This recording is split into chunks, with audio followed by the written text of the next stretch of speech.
Hey, Danielle, welcome to the show. I'm so excited to have you. Hi, Amanda. I'm very excited to be here and actually talk to you on your podcast today. It'll be fun. Yes, yeah, absolutely. I can't imagine there are many people listening to my podcast who don't know who you are, but do you want to share a little bit about yourself and how you help therapists? Yeah, so my name is Danielle Swimm. I run Entrepreneurial Therapist, and I mainly help therapists that are filling their private practice and then scaling beyond one-to-one. So I started out really focusing on sharing my own story of how I started my own private practice and filled it.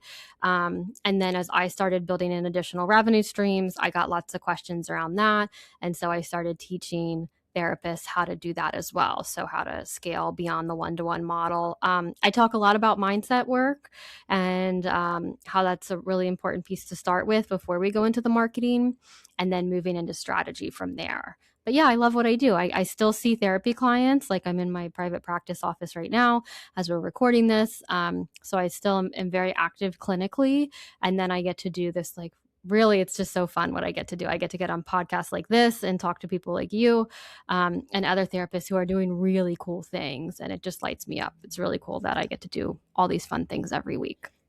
Yeah, it's a nice way to just have a ton of variety. Even when I was working at college counseling centers, I always loved, I'm like, I want to see individual clients, but then I also want to see couples and groups and do outreach and supervision. Like doing all of the things actually helps me, I think, do everything better instead of just Right. focusing in on one thing. So I think you and I are the same in that way of like, it is fun to still have everything a little bit in the mix of the things you love doing.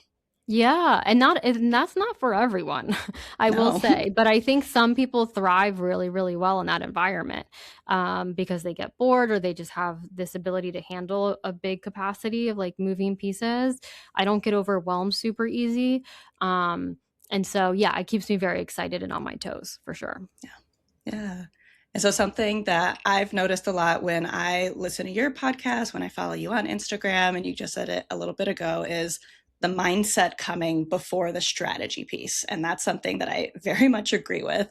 But I would love to hear your perspective on why does mindset need to come first? Because I think so many therapists I've talked to are like, I got it, I got it. I know I can do this. I know I should charge more. I know like freedom and all the stuff. But do you think people actually understand the mindset stuff they need to work on? Or how often are you educating people on where mindset is truly one of the biggest blocks in their success? Yeah, I think it's at every level. Like, I Yeah. still constantly need to do mindset work myself. It looks very different than it did 5 years ago, for example, but every new level that you reach, I think there's new blocks to be undone, and I have thicker skin, I'm able to deal with, like, the newer blocks because 'cause I've dealt with them through the years, but if you're starting out, definitely, there's, like, a ton of mindset work there, and therapists sometimes don't love this part, because it's like, "Oh, we're therapists, we understand." And mindset, everyone's like, "What does that even mean?" It's not like a mental health diagnosis per se, Mhm. but it really is like the version of you that wants to reach like a big audacious goal in the future isn't the version who you are today. Like you really do have to change your identity. So there's a lot of identity work that needs to be done. Your habits often need to change. The people that you're getting advice from often need to change. And that can make the people around you kind of uncomfortable if they start to notice changes in you like that. And it can make you uncomfortable too, because you might be getting reactions from other people around you because you're acting different or you have this new dream. But it really is the identity work. Like, for myself, like I could have never seen myself start a podcast or even show up on Instagram. I'm just more introverted and I tend to be like more shy and reserved in real life. So for me to have a microphone and be talking like on a podcast just would never have been my identity. But I once heard, I think Beyonce talks about this, and Alex Cooper's a podcast host, and I've heard her talk about it too, where you kind of have a different, almost like an alter ego who goes out and does some of the bigger work where you really have to be seen and it's more protective, but it's just a different version of you that does have to show up to lead a team, to make the revenue that you're going for, to be seen at the level you need to be seen at to succeed. And that's what really shakes us up and scares a lot of therapists, understandably so, but it's very worth working through. Yeah, I agree with that so much because whether it's been personal identity shifts I've had to make of I joke about this quite often of I'm also very introverted, very shy, but I did musical theater in high school. And that was something where it was like, I could turn it on and like, I could step into a role and have fun. Yeah. And like, I can play a role. And I do feel like that at times, not that I'm inauthentic in how I show up, but I do feel like I have to put on my online persona of how do I Yes. show up a little more energetic, a little more alive instead of how I might come across if you ran across me on the street, which would be quiet and probably very awkward. Um, but I think that that is like it does help to think about the fact that you can be the version that you do want to be. It just does take some shifts. Even when I started hiring virtual assistants and expanding my team, like it was a whole new identity for me to manage someone, to delegate Right. tasks, especially because I'm used to doing everything myself and knowing that I could do a really good job if I do everything myself. But running a therapy practice, running coaching programs, doing podcasts, like I literally, if I did everything myself, I don't know that I would be sleeping because there's just too much to do. Yes. Right. Yeah, exactly. And you're very good at that. And I like that you teach that too about like the realities of you can't do it all. And actually if you do, it'll keep you really stuck. But I think a mindset work is a big one when we start hiring because Yeah. people are always like, I don't want to manage people. And that's a big thing I hear. And it's like no matter what you do, you're gonna have to manage people. And I think therapists can actually be really good at that. But I remember actually writing in a therapy Facebook group, I was like, I feel like I'm a fish out of water managing my first team member. It was a therapist I hired for my practice. And I have no idea what I'm doing. And it made me so anxious. And I was like, do they like me? Am I too overbearing? Am I too laissez-faire? You know, and this was the inner narrative that was coming up that was getting in the way of me like marketing them and actually being a good leader. But I will say, I kind of make it sound like really painful to do this work, but I will say it's actually really developed me in a beautiful way personally, where I'm much better at my personal relationships that have nothing to do with work because I've learned to be more direct and I've learned to, really care about people in a different kind of way. And so it does pay off when you do it in a lot, not just in your business, which is very important, but also in who you are personally as well. Yeah.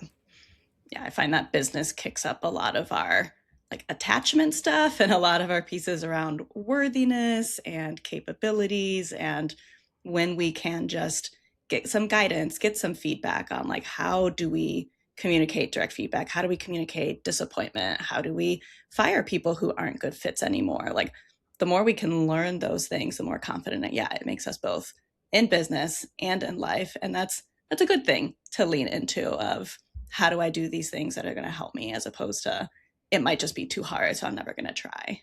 Right. Yeah. And I think another mindset block that comes up is like, no one in my family has ever done this. Or, Mm, no one in my family has made that kind of revenue or even been a business owner. I'm not surrounded by it. I don't know anybody else doing it.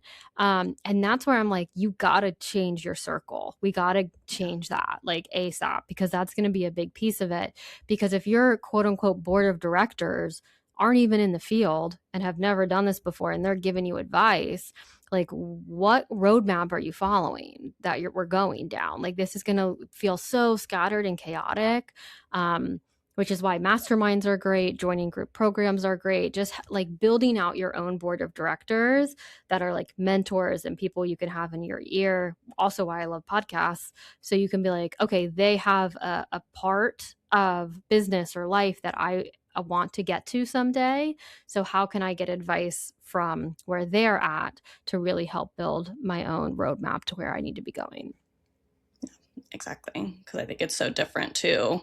Like starting even private practice, like I think still a lot of therapists don't identify as business owners. They're just like, I'm a Yes. therapist with a private practice, but there is a business to be run. And then if you do want to diversify revenue streams, there's more types and different types of ways that you show up, ways that you market. And so not being surrounded by people who get it, not being surrounded by people who want to go where you want to go, like it really does what I've noticed is like slow down the process. Like when I was only, talking with family members or friends about what I was doing, I got encouragement, but Mhm. no one knew how to help. No one knew what kind of like feedback to provide. They're just like, cool, that's great, Yeah. good luck. And that's cool. But like no one was going to tell me like how to help things, which is when I started with getting my own individual coaching because I wanted to do things better. I wanted to own more of a business and entrepreneur identity, not just being a therapist. Yeah, it's funny. I'm going to like a business conference in a couple of months, and I was telling a family member that like I'm excited to go to this business conference where I'm going to learn about leadership and hiring and all the stuff like I didn't learn in school. And this person was like, "Why? Why are you going to that?" Just like didn't understand. And he was like, "Do you actually need to know this stuff?" Like he was so confused as to like why I was spending money and going and learning this stuff. And I think before in the beginning of my journey, that would have been so activating. Like, wait, am I Yeah. doing the right thing? Should I not be doing this? Other people around me aren't doing it. And now I can just like separate myself from that and be like, oh, yeah, no, I'm definitely supposed to be doing this. Other people don't get it. And I can still love them in a way that I want to, but they're just not gonna understand the side of me that involves my career and my ambition, and navigating that can be tricky, I think especially for, like, female therapists specifically. Yeah. Yeah. Because you and I were talking a little bit before we hit record around like just the support and maybe even potentially like the judgment and confusion that we can get from family and friends, people who don't understand why we're signing up for the things we are, why we make the investments that we do, why we're showing up on social media in specific ways. And so Mhm. I know things I've experienced in my life and other therapists I've talked with, like it's both that I think generally most therapists I've met, like we're not used to being front and center, right? We Yeah. literally chose jobs where it's like, let me help you. Like I can be a part of the relationship, but it's not about me. And so Mhm. now as we start to take up more space and we talk about what we're experts in and what our goals are, and some of us talk very transparently about our revenue, that there's this Mhm. potential for people in our personal lives to either support us, even if they don't know what they're supporting with, or to judge us. And I wonder how Right. you've seen that in therapists that you support too, like how the fear of how they're being perceived by people in their personal life impacts how they show up. Yeah, I actually know, like, I know a therapist YouTuber, and I know a big therapist content creator that have parents blocked on their Mm, accounts because they mm, actually do not want parents to know what they're doing for various reasons. And I think this is more common than I've realized because more I'm bringing it up now more with the therapist I'm like coaching.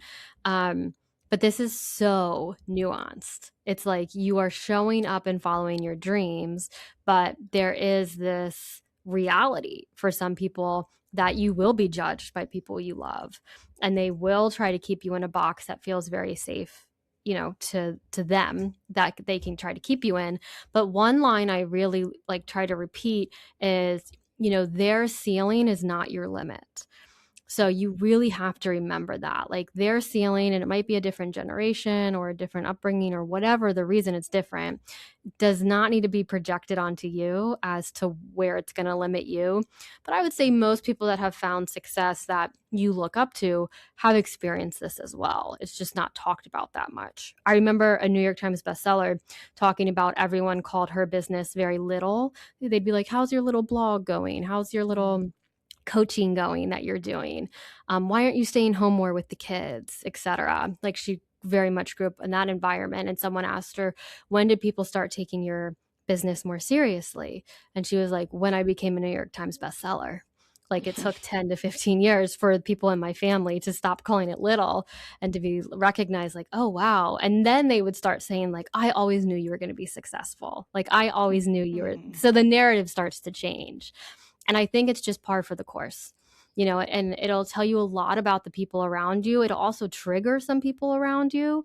But I think it can also be very beautiful and healing for yourself to really like choose yourself, choose your dreams, and still love the people that you want involved in your life along the way. Absolutely. I mean, I think there's both this like general conditioning, like as we're talking about women in this example, like so many women Yeah. are taught to play small or that like business is not for them. But then there's like good therapist conditioning on top of that of Mhm. like, this is what your role is, this is not what you should want for yourself. And so for those of us who are very ambitious and very much high achievers, like I think it is hard to have the big goals with also thinking about like, but am I doing it right? Like, is that what I'm supposed to do? How are other people going to perceive me? And I Right. think it is, when I started even my practice, there was, again, the support around it, but no one really understood why I wanted to go bigger. They were like, Mhm. isn't this like good enough? Like, oh, how did you even get into that other thing? Who taught you that? But it wasn't out of curiosity. It was just out of like confusion of like, Right. why is just one thing not good enough for you? Because yeah, we don't see a lot of women entrepreneurs who are super successful. And when we do, we hear stories like that of like, oh, your cute little business. And well, Yes. how did your husband support you with that? It's just like, Right. I don't love that. Yeah, right. That's awkward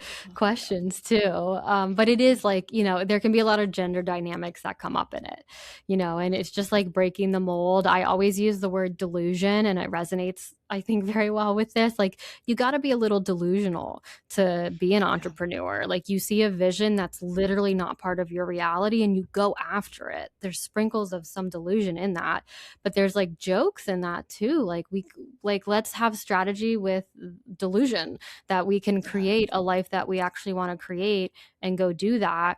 But that can also be hard for other people to see and witness you doing that because it triggers and brings up stuff in them. But it's really beautiful when you're able to do it and like change your own family tree and how many people you can help along in the process of doing that. yeah.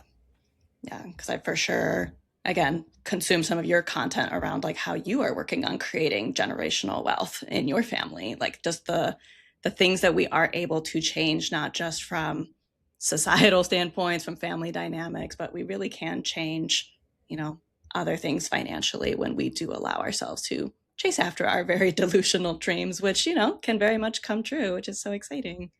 Yeah, and I think, it's funny because last night I woke up this morning to a comment on a reel, that it looks like it's a newer therapist comment on it and said something like, um, "I didn't come here to make money, I came here to help people." And, and I get comments like that here and there sometimes if there's a reel about if I talk about numbers at all. And I think it's so interesting, this whole mindset around money in our field. And I do think there is a lot of nuance with a statement like that. Because if you're a therapist who you don't have to make six figures, let's say, because you have a partner who has income that's able to support, or whatever the situation may be, where you're like, you don't have a ton of pressure on your practice or your business to make a lot of money. I think that's so beautiful because you don't have that pressure. But I think it's also unfair to the therapists that do have that pressure. So as I'm teaching about revenue and stuff, nobody else is paying my mortgage. Nobody else is going to save for my daughter's college fund. Nobody else is going to pay off my student loan. So I don't have that kind of support coming in. And so I can get, annoyed or frustrated when I see people that don't have as much responsibility talk about things like that, because I do think it is a place of like, you just have the option to not be focused that much on finances yet, and maybe their life will change and they'll need to focus on it more. But I do think most therapists get to a place in their private practice career where those student loans are kicking in. Now you're buying a house, now you're saving for college, now you're paying off your own debt, etc. And you're really looking at money like, I still want to help people, absolutely, that doesn't go away. Yeah, um, and how can I do it in a way that also helps my family and myself, that feels very authentic, that's very ethical, and in a way that really helps like the community at large. And that's what I really strive for, is a place where we can do both and it's not just one or the other. exactly. Because so much when I was starting my private practice, and I set my fees very intentionally below everyone else because I was like, I just need to get clients ASAP Yeah. for financial reasons. Like, I was seeing too many clients, right? It's the same story all of us have felt in some capacity of, sure, you're full, but you're burnt out, and now you're still not even making the money that you really need to pay Right. down student debts and credit cards, and if you have a mortgage.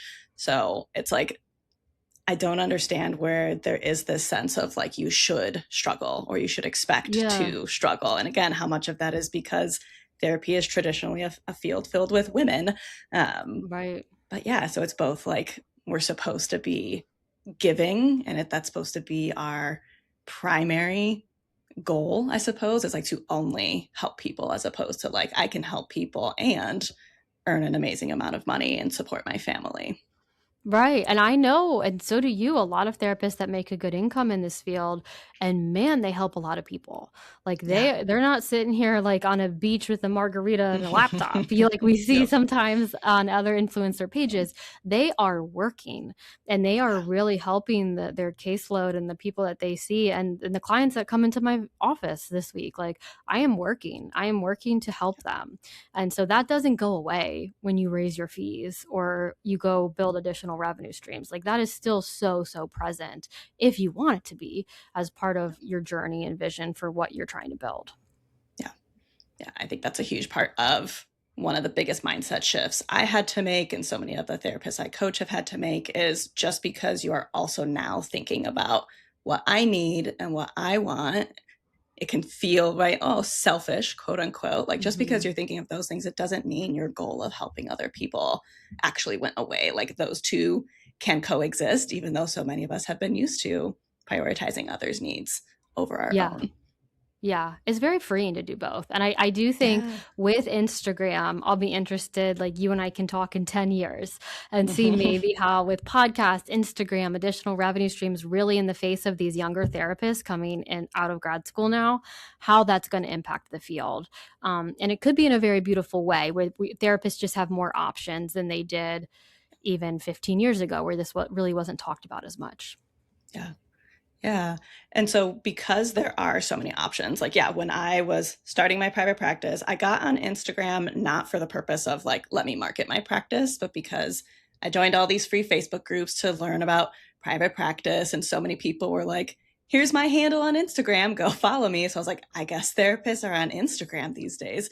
I went on Instagram and I started seeing coaches. And again, this was 2022. So I feel like even in the past 4 years, so much has changed, but I had no idea there were such things as diversifying your revenue. I'm like, people are Mm, creating courses, people are doing workshops, people are coaching. Like, wow, that's so cool to see all of the potential. And so I agree. I think it'll be cool to see newer grads to just see that potential earlier on and see what comes from that. But the thing that I have noticed that is hard for a lot of therapists who want to scale outside of therapy is this fear of failure mm, of, sure, everyone else seems to be doing it because then our algorithm gets biased and we see all these people doing it and yes, seemingly looking so successful and with so much ease, and then we try something and it doesn't immediately kick off, and then it's right. like, well, do I suck? Should I actually not do this? And I think that generally just like the comparisons we can do on social media, it's so easy to make them and it's so easy to just assume there's not space for us or the field is oversaturated with coaching or courses or whatever it might be. So navigating either like fear of disappointment or disappointment itself, how has that shown up for you? What have you had to work through to either not listen so much to that voice or to push through even when you have felt it? Yeah, I think that's so good. Like, I wish I could rewind and repeat what you just said because it's so good, right? I'm, like, marinating on it, and what has helped me, if I can summarize it, is just, like, being okay with being misunderstood. Like, Mm, that I if I can be okay with, like, somebody misunderstanding something or me learning or making a mistake publicly, if yeah. I can be okay with that, I can overcome 98% of my own mindset blocks because now I don't have a fear of being seen. Now I'm okay if somebody doesn't get what I'm doing. Now I'm okay if someone's unsatisfied with something I said. Either I need to grow from it and learn, or they misunderstood in some fashion. And like I can survive both of those scenarios very well. And so that can help me get more confidence to show up. But I will say, I will never lie and say that it's going to be easy. You know, you do see the highlight reels of people filling up right away, launching a course and having the best launch of their life right away. And none of the revenue streams that I've done have been easy. I would never describe one of them as easy. They all have required me to work hard and to grow in certain fashions. I almost every live launch, I'm like, oh, this isn't going to work. This is a Yep. disaster. I can't believe I'm doing, and I've done so many at this point. Um, and so like it's not for the faint of heart. It really isn't. Entrepreneurship in general, putting yourself out there, trying to scale or grow a private practice. But it's so much easier to me to do it this way because the benefits of it really outweigh the cons if we're comparing it to me staying in community mental health, where I just wouldn't have, I don't think I'd have a job still because I would have had to take so much time off for Yeah. life events, etc. It would have been hard to keep a job. And so the flexibility for me is like, I can agree to that with some of the stuff I have to work through personally. Yeah. Yeah, which I think is huge and something I've heard from a lot of the coaches out there that I admire is that aspect of, yeah, entrepreneurship is not easy. All we do see is the highlight reel. And even for those of us with coaching programs, I think it can come off as, we have all this knowledge that we're trying to download into people. And we have, I think also part of our like ethical duty in that is like the emotional knowledge to share that Mhm. as well, as it's not just the, here's how to set up a funnel, here's how to do an email sequence. It's also, hey, it's okay if this doesn't go amazingly the first time. And like, Yeah. yes, this is really hard. And yes, this is really scary. Like setting up tech and setting up funnels is almost like the easy part of like, point, click, type some things here. The hard part is the emotional work and really Yeah. being rooted in your why of like, again, why am I doing this? Why is this important to me? Whether that is to reach and help more people, to diversify my finances, to just whatever that is, I think that has to be what people are rooted in, not so much like, but I need those 10 to 100K months I keep seeing on social media. Oh, Like that should just be right around the corner. And it's like, right. no, it's taken me so long with my coaching programs, with my course that I do frequent launches for. It's taken so long for that to feel like I can even start to trust that that Mm. will be not a fluke. Like that's the work I'm Yeah. doing in my coaching and my therapy these days is how do I Right. trust that I built all the right systems and like literally the numbers and the data show things are working exactly how they should be. But my brain, my financial trauma growing up tells me like, well, it's going to be good now, but then it's going to like all go away. Yeah. And so my Yeah. mindset stuff is like, no, actually, like it's safe. It's safe and Uh, I can like surrender in the safety. Obviously, that doesn't mean I'm going to pull back and stop trying all the things and doing all the things. It just means maybe I don't have to freak out and do things from like panic mode. Because I'm right. just like you, every launch I do, I'm like, no one's going to sign up. Yeah. Everyone hates what I'm putting out. Everyone's annoyed with me, but Yeah. I still show up anyway because I know that it does actually work. Yeah, and it's like we can separate it at this point because we're seasoned in it. Where, Yeah. before I had trouble separating that, where I would think that and I'm like, oh, that's true. And now I can separate and think that and be like, that's not true, Danielle, keep going. Because I can Yeah. mute that voice a lot more. Jasmine Star has a really good quote somewhere too, where she's like, I hate creating content, but I hate being poor more. And that's all Mm, like so direct.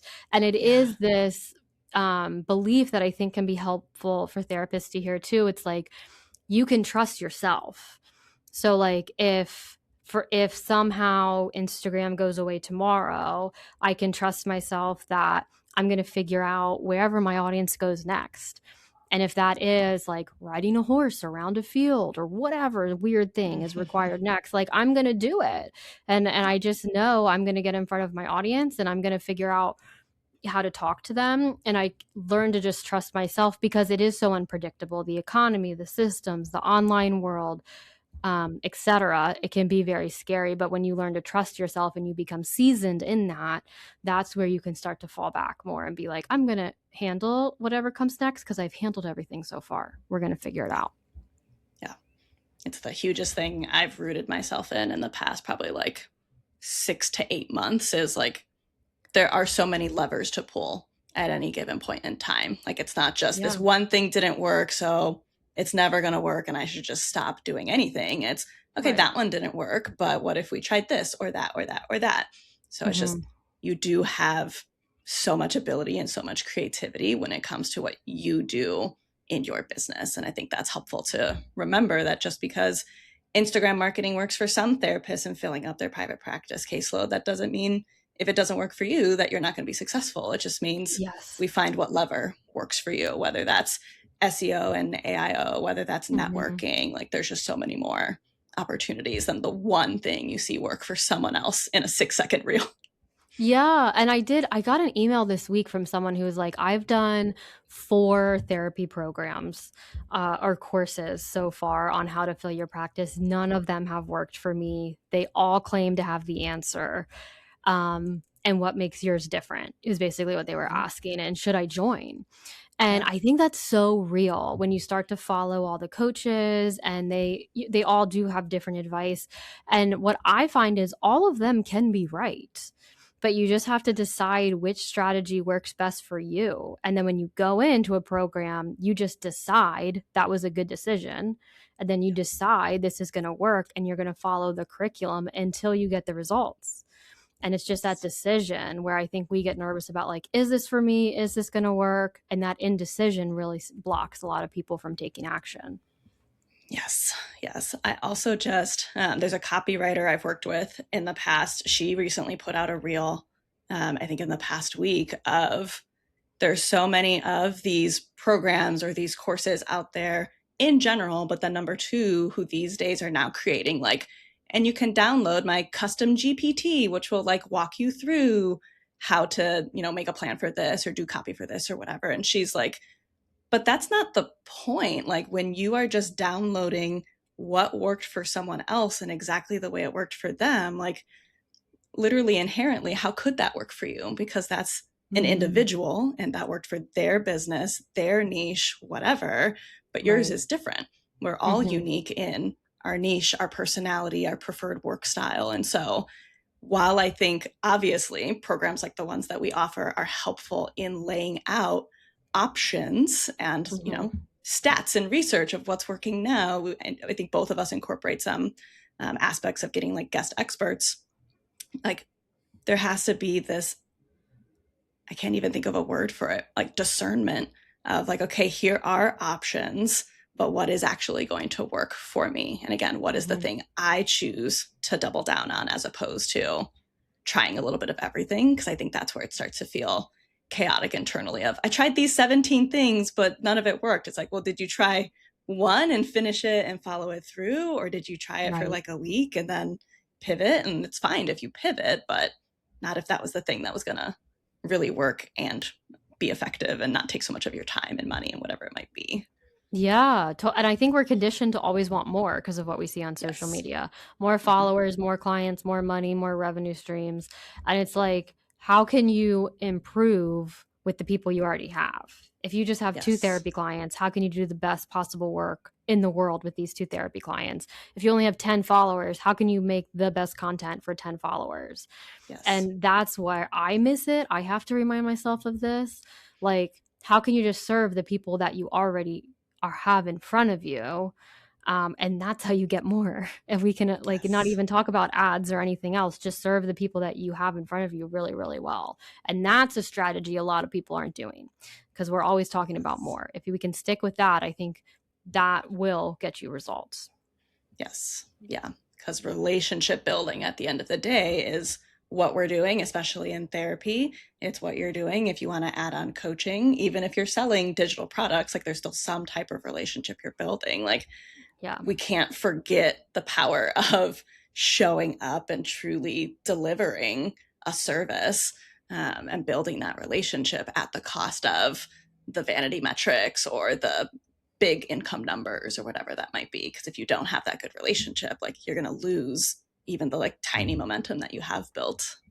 Right. Yeah. Yeah. And it's a skill. It's a skill to like to nurture the people you already have and then have seasons where you're focused on growth, where you Yeah. can get more people in, higher scale followers, whatever it might be, and then go back to nurturing. Like that's the cycle I try to be in because that way, Yes. that's the only way I seem to balance both.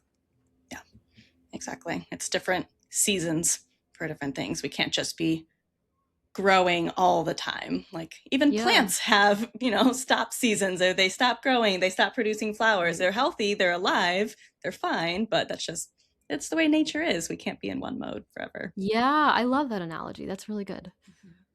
I'm a plant person. I'm so excited that spring is here and things are starting to bloom. Yay. So, yeah. Well, Yeah. you've shared such good tips and stories around, again, like why mindset is a huge component for people to really also lean into, in addition to strategy. Again, strategy is so important, but we have to work on all the other blocks that are coming up, ways that it's hard for us to show up, ways that it's hard for us to chase our dreams. Is there anything else that you feel like you're often telling therapists, things that you haven't shared already that you want to leave listeners with today? I think I need this reminder often too that you do constantly have to be working on your mind, Mm-hmm. like as an entrepreneur, in terms of what are you consuming, where are you learning, who are you listening to, are you consuming too much, too little? But if you can guard your mind really, really well, and kind of live in your own little world, it really does. It's very protective in that way. And so, if you aren't doing anything to work on your mindset yet, I would start there. Like this week, I would do something, whether it's visualization, meditation, journaling, joining a group that also is really high level and working in their mindset because it makes such a big difference. But this is something like I have to do weekly.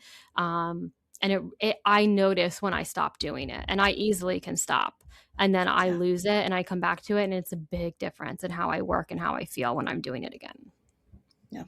100%. That's where, even with my coach these days, like as we talk about, what do you want for the next launch? Like, what's your revenue goal? Or how do you celebrate like your funnel working really well? Like, she always brings it back to, but your specific goal, your specific challenge is, again, to let in that message of safety, to let in that message Mm, of this gets to be easy. Like, it's all of the reminders of the mindset work that needs to happen alongside everything that you see on paper. So I yeah. 100% agree with all of that. Yeah. Love. We want this to be easy. How can we make this fun for you as the Yes. founder, as the entrepreneur? Yeah, that's a really good one. Yeah. Well, tell the listeners where they can follow you and learn more about, yeah, your story and how you can help therapists. Yeah, so I have a podcast as well, the Entrepreneurial Therapist Podcast. A new episode comes out every Wednesday talking about mindset, marketing, and systems. So you can find me there. And then I'll also give you guys a link to the newsletter that I send out every Thursday for therapists, where I just give like some of my best strategies in my Therapist Thursday newsletter, so we can stay connected that way too. Yeah, you give lots of helpful resources, especially with SEO, AI these days, and how those are all shifting. I just watched the recording of your webinar the other Oh, week, and there's good. just so much good information that you are able to. I think you are very skilled with taking high level, complex stuff and making it into tangible, like what can you do today, this month, this week, whatever that is. So, absolutely, if you are listening and you're not already following Danielle's podcast or on her newsletter, go ahead and check those out. Awesome. Thanks so Thank much you, for being Amanda. here today. Yeah, thank you.